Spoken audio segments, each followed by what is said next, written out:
am Imad Dahmani. I am born and raised in Casablanca. I am an architect. Thank you, Salma, first of all, for inviting us to visit you and make maybe a quick tour of Casablanca. Casablanca, it's a huge city. I like to say that it's like a monster, a beautiful monster. So, first of all, when you see it at first, when you are not familiar with it, you see that it's crowded, it's noisy, it's dirty. But if you can see what's behind this curtain and see the beauty behind, you will see that Casablanca is between the most beautiful cities in Morocco and in the world. And I will try to convince you that Casablanca it's a beautiful city. First of all, I am an architect, but in 2016 I founded an association called MAMA. This is the publication that you have in your hand. So we published in 2019 a map called the Modern Casablanca Map, and we wanted to highlight another story behind Casablanca. That's the story after the independence of Morocco. You know, Casablanca was a modern city. Was built around the 20th century, but in terms of history and archives, we have a lot of stuff and archives in the era of protectorate. But what's happened later, we didn't know a lot about it. So our job, as me and my friends, we founded this association to know and to search what happened later in 1956 to later. But you know, when you are new in Casablanca, so I will try to show you both of this facets. So first of all, we will go to downtown to make a quick tour to see you the first era of Casablanca, so the era of protectorate, when Casablanca was seen as a laboratory of architecture and urbanism, and you will see that it has a lot of styles. We were talking about Art Deco, it's between one of the most important styles in Casablanca, but also modernism. When my focal point in research, especially in brutalism architecture. I don't know if you are familiar with this term. So we will see it maybe later in the second part, and you see that the city is chronologically evolving toward styles.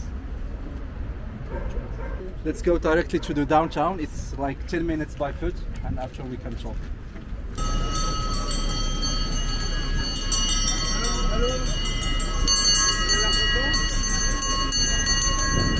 So I wanted to make a quick stop here to show you one of the most important squares in Casablanca. It's called now Square Mohammed V. In the history, it's called the administrative square. So this square was one of the most important squares in Casablanca at first in the beginning. And what is called administrative because the architect and urbanist Henri Prost, the first architect planner, wanted to reorganize and regroup all the administrative facilities in one space. So here at your background, you have the city hall in your background. You have the courthouse on your left. You have there the post office, and you have the bank, the central bank of Morocco. So it's like a way of facilitating and doing all the administrative spaces in one space, but also making the power of authority and the power of state at the heart of Casablanca. So that's why they wanted to gather here. At your right and left, you see two small buildings there. So it was at first military houses at the era of protectorate. Now it's like the consulate of France, that's you can see there. And here it's like the circle of officers. So at the first it was for military purpose. And as you see, in terms of disposition, they are a little bit at the background. So the idea was also, as it was written, is that the military as behind the function and the administrative power. So that's the first thing. The second thing, as you see, is that all these buildings have one common thing, is that they are the same architectural style. And one of these important things that at that time Marius Lyautey and all the architects wanted to say is that they wanted to make at least the administrative building representative of the tradition and the architecture style of the country. So that's why they all share the one style that is called Neo-Moorish or Neo-Moroccan architecture style. So it was based on Moroccan tradition in the Medinas, or maybe also in Andalus region. And you can see that this building was built with the quality material that sometimes was imported outside Morocco, in terms of marble, in terms also of stones, in terms of also the ceramic tiles. And you can see this building have this appearance. They are majestuous, first of all. You can see that all of them have these stairs. You can see that the courtyards have one big stairs, but also the town hall. So also the idea is that we give the majesty, we give the power to the state by elevating the buildings in terms of the ground. After all, there is a big competition that was designed in 2012 to make the Opera Hall of Casablanca, the big theater. So there is an international competition, and one of the French famous architects, who called Christian de Fontenay, won this competition and designed the city, the Opera Hall there with three big auditorium. The big one is 1,500 seats. And one of his concepts is to move the fountain to the other side. And it was a huge polemic at the other time, because all the Casablancan people see that this fountain was part of our heritage. But it was not designed in the era, it was designed in the 80s, much later. But one of the idea of the architect that he wanted to make this public as an exterior auditorium. The square is two doors. They open, they open, and this is the stage of the musician. And in the square, there will be people. But you can see there is no garden. Like, it's all mineral, it's all dry. But at first there is shade, it was garden, but now you can see that it's more mineral public space. It's finished like 2 years ago, but we are waiting that it's open. I don't know if it's gonna work. I feel that the price will be high for people to enter to the theaters, but we will see. We will see how it's going. Important buildings in the administrative city is the Bank of Morocco. This building was designed by two architects called Edmond Briand and Auguste Cadet. These architects were really known for studying really the tradition, the local culture of Morocco around the country. They even studied really the use, how buildings are fabricated. But also you can see the different aspect of quality. But what is important here is the door. You can see the door here. It's different from the old building. The door is with the black metal, but also with copper, with this copper. So the story behind this is that Casablanca is a city that near to the port. So near to the it was born from its industrial heritage.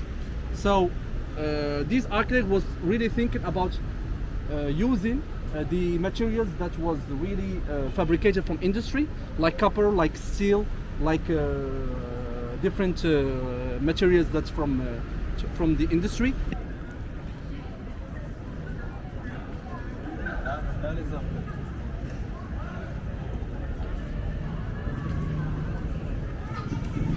So here we are into one of the most famous and what is called the heart of Casablanca, like the square, the downtown square, called the United Nations Square, called before Place de France, Square of France.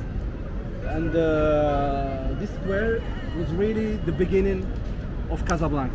Like, we are staying like at the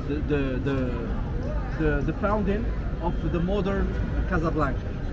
Why? Because here you can see the two aspects of Casablanca. You can see the medieval city, there, the Medina, and you can see the modern city. So they are facing each other. It's not like maybe in other countries when multiple the city is growing like organically, and you cannot see the difference between what's new and what's old. Here, one of the policies is that to make like a rupture between the old and the new.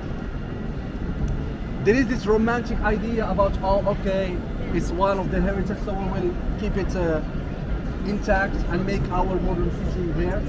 This is the romantic story. But I'm believing another story is that it's more about, okay, Moroccan locals will stay there and we will build for Europeans here. So here it's what we call the European city at first in the 2030s, and it was mainly inhabited by Europeans like French, Spanish, Italians, and Moroccans, Moroccan Muslims and Jews was living in the Medina. So we're talking about 20,000 to 25,000 inhabitants. So it's like a small Medina. Casablanca is not really known for its important Medina. But so when the first master plan that was designed in Casablanca is in 1915 by a French urbanist called Henri Prost. So this urbanist was called by Marius Lyautey. So Marius Lyautey was the resident general in Casablanca, in Morocco in general, and he called Henri Prost to place Casablanca as the capital and the economic city in Morocco. First of all, to be outside the medieval cities. He didn't choose near Rabat or Marrakesh or Meknes. He chose Casablanca for its distance, but also to make it like a new power, new economic city.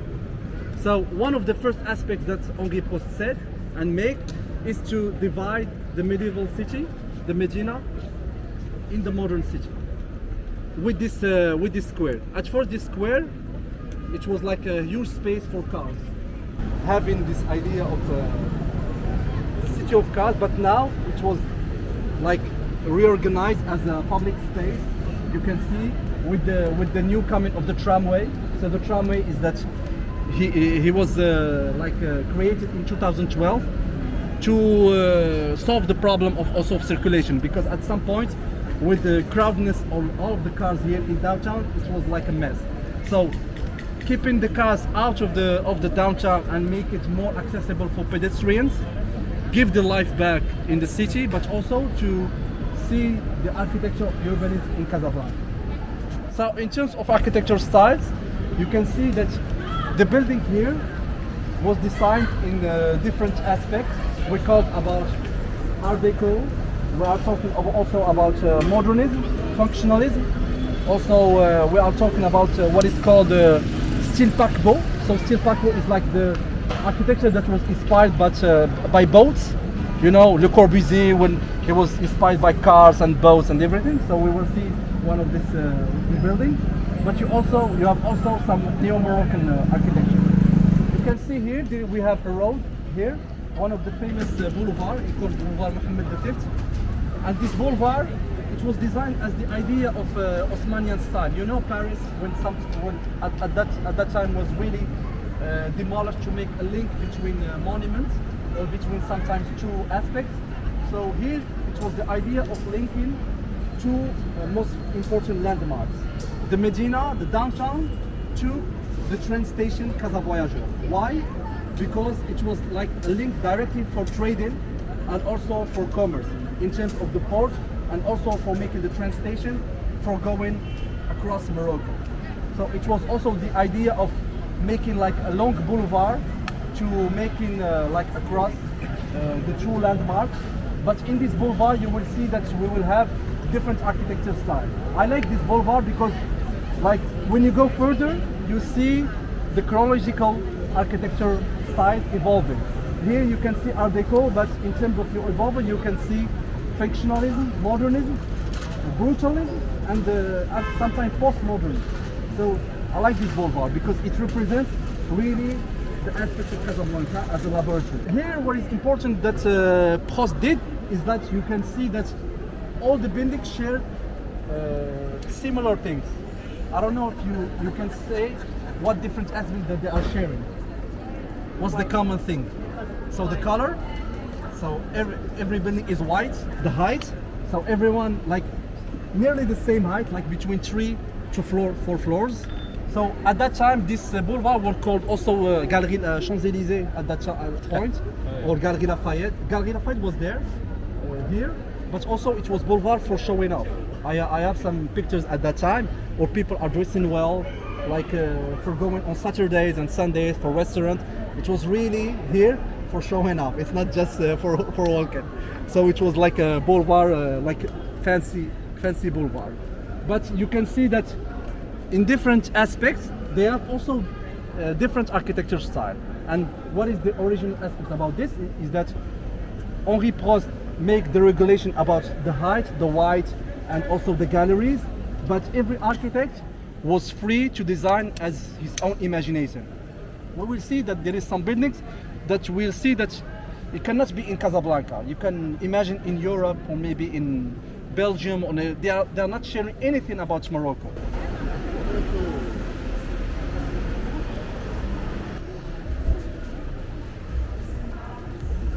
And you know, Casablanca was really known also for cinema.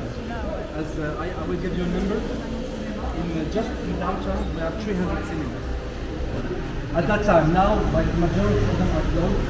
Maybe there's 2 or 3 cinemas that are open now, but you can see at that time Casablanca was really like thinking about making a city for pleasure, also for distraction. That's why you can see the commerce, the trading, but you can also see the restaurants, the bars, the movies, the cinemas, and everything. And this cinema is interesting. In each cinema, it's integrated in a building, but you can see just the ground floor and you can enter. But this one, you can see that it's taken like the 3 floors, and it's like you didn't enter yet the cinema, but you feel that you are inside the cinema by the treatment of the stairs, by the balcony. It's like the same feeling that you are on the balcony inside the cinema, but also by the treatment of materials. You can see that the materials and the patterns are still original, and the cinema is still now resistant because it's difficult. I talked to the owner sometimes. It's difficult to keep the cinemas working with new movies because there is some multi-complex cinemas like near to the ocean. So it's difficult for this local owner of cinemas to make a cinema like live-in. Yeah. I don't know directly, but this one is this one is like from the brutalist movement that I told you about. It's designed mainly with raw concrete. Cantilever between the aspect, and you see these beams how are width to sustain all this cantilever.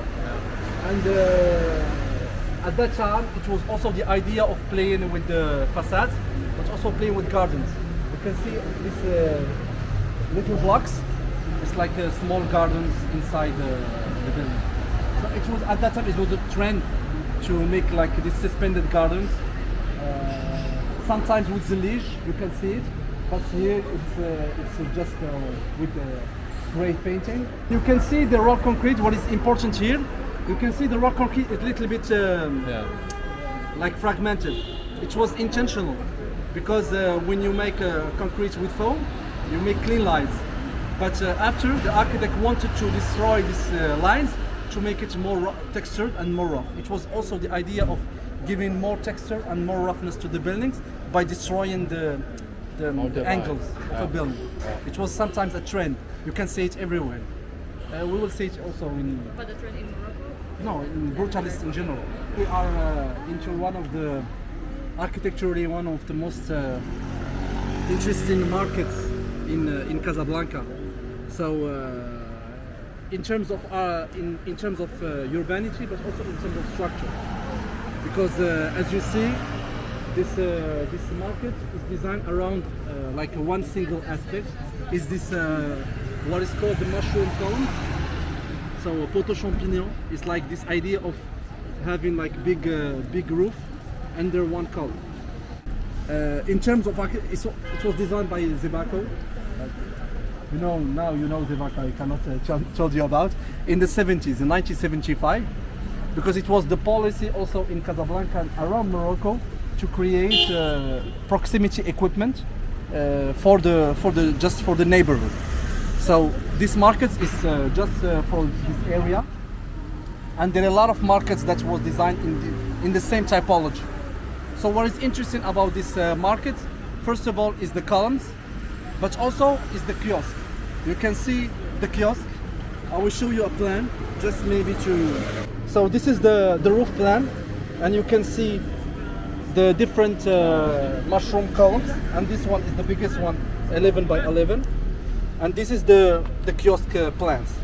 So each kiosk is like 4 meter, I think, by 4 meter. It's like a small shop, and every shop is organized around the entities. So here you have for fish station. Here you have some vegetable, and here you have some electronics.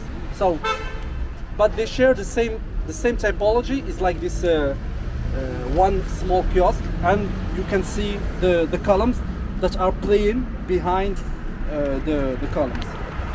This is one of the sketches that Zevaco did at that time, and you can see sometimes he designed the idea of sometimes having like a space in the rooftop, sometimes with like a tent. So sometimes you can maybe have access to the top of the columns and have some activities. There is his drawing, and you can see the kiosks, and this is the old pictures.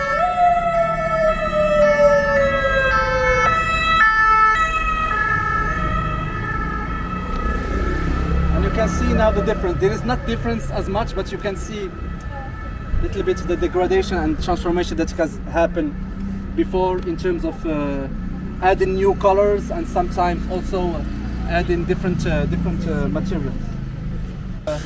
To be inspired by the flea markets in Morocco. You know, in flea markets in Morocco you have these tents, but these tents sometimes we have different heights. So lights are coming in, and also the wind. So it was also the idea of reinterpreting this idea of all the markets, but in terms of different. And you can see even Casablanca something is very hot. When you are going inside, it's really fresh.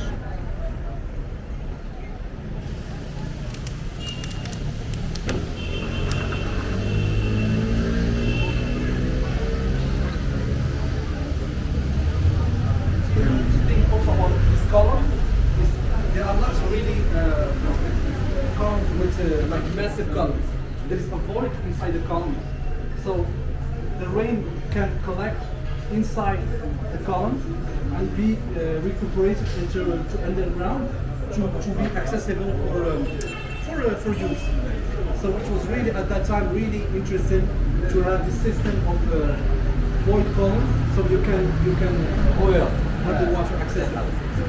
You can see some columns near a kiosk. Sometimes you can see it like at the center of the. Now today you cannot make this because you will think it's like an axis. You cannot make a column. You have to move it away. But Zevaco was always about playing structure as a part of space. It's not something you have to hide it, but sometimes also you have to reveal it. So it's one of the most important things to do. So here you can see even the formwork. You can see the different side, but look at the formwork. Even the formwork is not the same direction. You can see sometimes the formwork is this side, somewhat in this side. So it's a quadrant, but you can see always playing in also the direction of the form of the concrete, the raw concrete.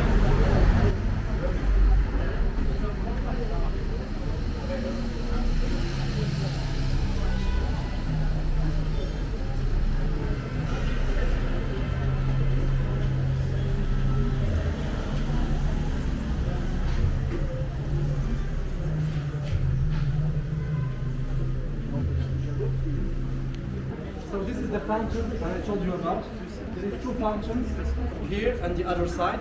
So the water that is collected from the columns It's like recycled and collected from this fountain for